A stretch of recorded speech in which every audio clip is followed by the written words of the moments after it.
Hello, my name is Barry O'Carroll. I am the Assistant Coordinator of Europe Direct Blanchardstown Library. On July 19th, the EU Digital COVID Certificate came into effect. One of the principal objectives of the certificate is to facilitate frictionless travel within the European Union.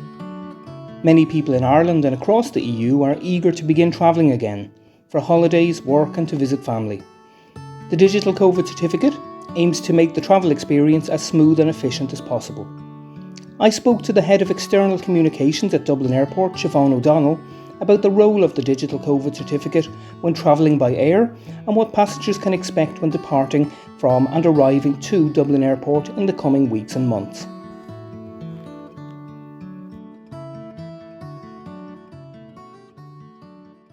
Siobhan, and thank you for taking the time to speak to me today about the EU Digital COVID Certificate. Delighted to help clarify whatever needs to be clarified for people to help them have a pleasant journey going through the airport.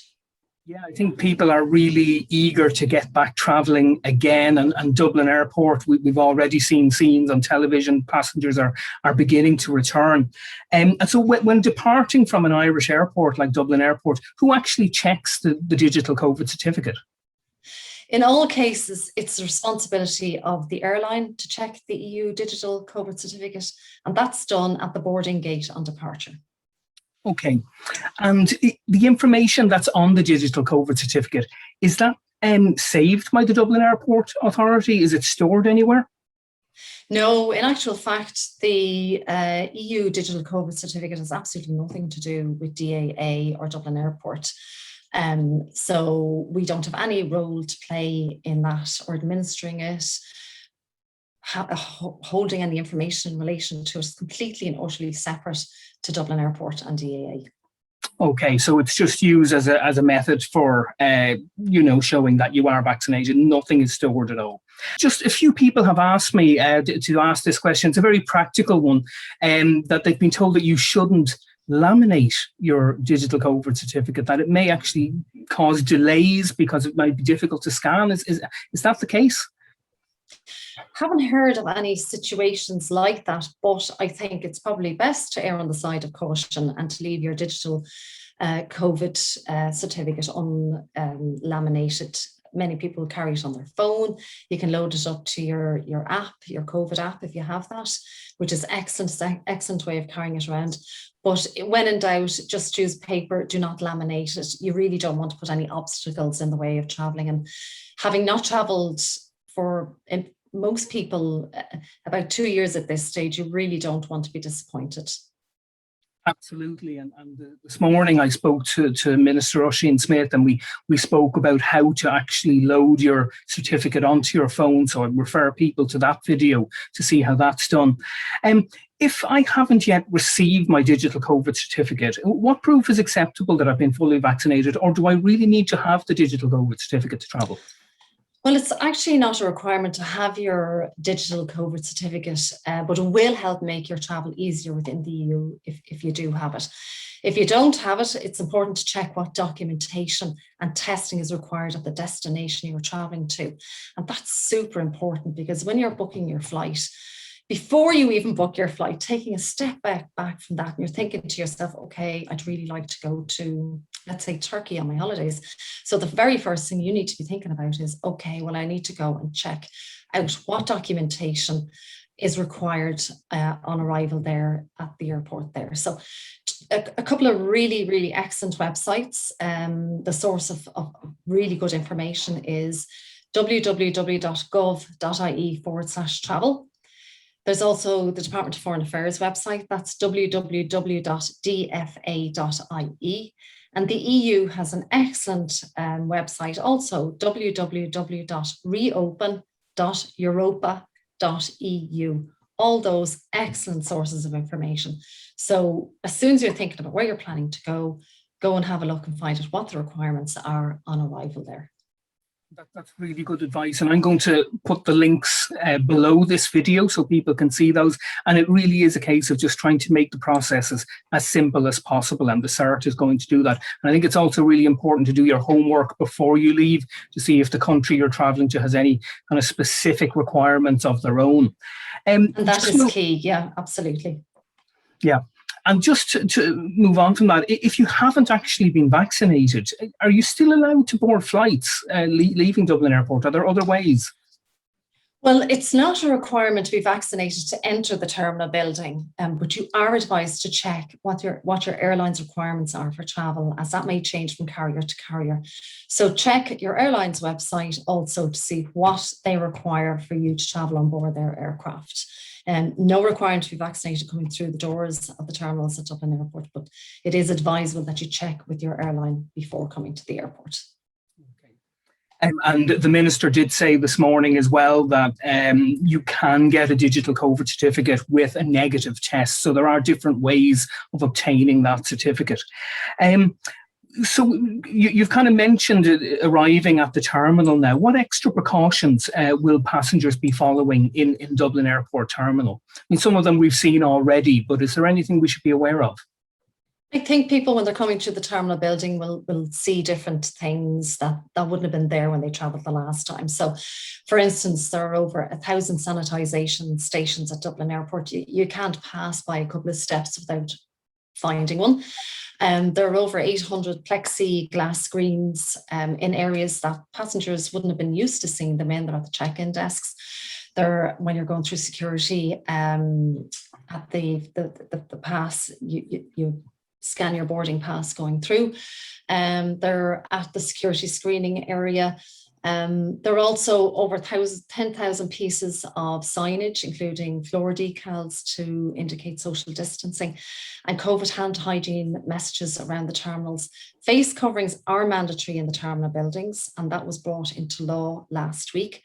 Passengers are also asked to observe social distancing measures, and specifically at the queuing areas like security screening, at retail areas, down the boarding area. And it's important to remember that social distancing is a personal responsibility. We all need to watch our social distancing and not expect others to implement it for us. Mm-hmm. Passengers are advised to arrive in the terminal 2 hours before departure. Now, that's in the case if they're going on a short-haul flight to the UK or to continental Europe, and 3 hours in the case of long-haul travel to the US and Middle East. The other thing also, just to remind passengers travelling, is that because they haven't travelled in so long, is that those EU regulations concerning liquids that can only be brought through in hand luggage in containers measuring 100 millilitres and under, presented in a resealable bag separately at security screening. They're still in place. They're still in place since 2006. So just to remind people that they're still there also. And a lot of what you mentioned there are things that we should be used to already. We see them in shopping centres and other facilities, as you say, the floor markings, the sanitising station. So it's no different really than what we should be used to. So even if you haven't travelled for a while, it'll be a similar situation to the airport and as to any other place you go to. If you've been to a vaccination centre, you'll see what it's like with queues and distancing and sanitising would be quite similar in many ways. And what documents should we bring to the airport? I mean, obviously your passport and your digital COVID certificate, if you have it. Is there anything else required that's different? No, those two items, as you mentioned, but of course, you again, to emphasise that you need to check what you need, what documentation do you need on arrival at your destination airport.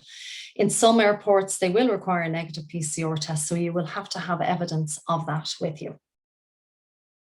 That's, again, just to reiterate there, it's so important to do your homework on your destination and what's required, or your specific airline even. And when people arrive at the airport, will facilities such as shops, cafes, restaurants and that, will they be open as normal? Yes, well, food and beverage outlets are opening on an incremental basis as passenger numbers grow. And sadly, we have lost some retailers and we're seeking alternative suppliers for those. But, we expect that will only go in one direction now, and they'll continue to open as time goes by if they're not open yet. But by and large, the vast majority of our food and beverage outlets are open, with some restrictions on opening times, but that will expand again as passenger numbers increase. Okay. And would you be able to tell me, will planes be at a limited or full capacity from now on, or does that depend on the airline? Yes, it does depend on the airline. However, it's important to note that when people are travelling currently, they either have their EU digital COVID certificate, they'll either have a negative PCR test, or they'll have fully recovered from COVID. So, the airlines manage the load factors on board their flights, but they're not up to fully where they were fully pre-COVID, and it's going to take them some time for that to happen. Obviously, we're at the very start of this process. I mean, we've only really started in July the 19th. So, as you said, there'll be an incremental increase on capacity and of facilities at the airport opening. I've been asked by a member of the public, if I were to travel abroad to an EU country and I contracted COVID while I was there, or somebody in my group or my family did while abroad, what would happen at the Irish airport when I return, or what should I be aware of in that case? What should I do? Well, in actual fact, the health experts say that if you have contacted COVID while abroad, you shouldn't travel and you must self-isolate immediately. So that's fairly clear. Yeah, very clear advice there. Yeah, so if you do contract COVID while abroad, make alternative arrangements for coming back until you have the all clear. Until you're recovered. Absolutely. Does Ireland require all arriving passengers from another EU country to have a valid digital COVID certificate? Is that? Yeah, it's not mandatory to have one, but it will make your journey through the EU much easier. All passengers arriving into Ireland must fill in a passenger locator form, and it's a legal requirement to do so. So there's a lot of information that's required on that on your arrival into Ireland, but it's not mandatory to have the EU digital COVID certificate, but it will make your journey through the EU much easier and smoother for you. Again, this is a theme we're seeing everywhere. The Minister said it, you've said it. It's really just a case of making things easier. And any passengers arriving into Ireland from other EU countries, because we often think of the return to travel as us going abroad, but of course we're going to be welcoming tourists back into the country, or people travelling for business or visiting family. And what should they expect if they, say, arrive from Italy or the Netherlands? In the case of my own sister, in a few weeks, she's going to be landing in Dublin. What can she expect when she lands?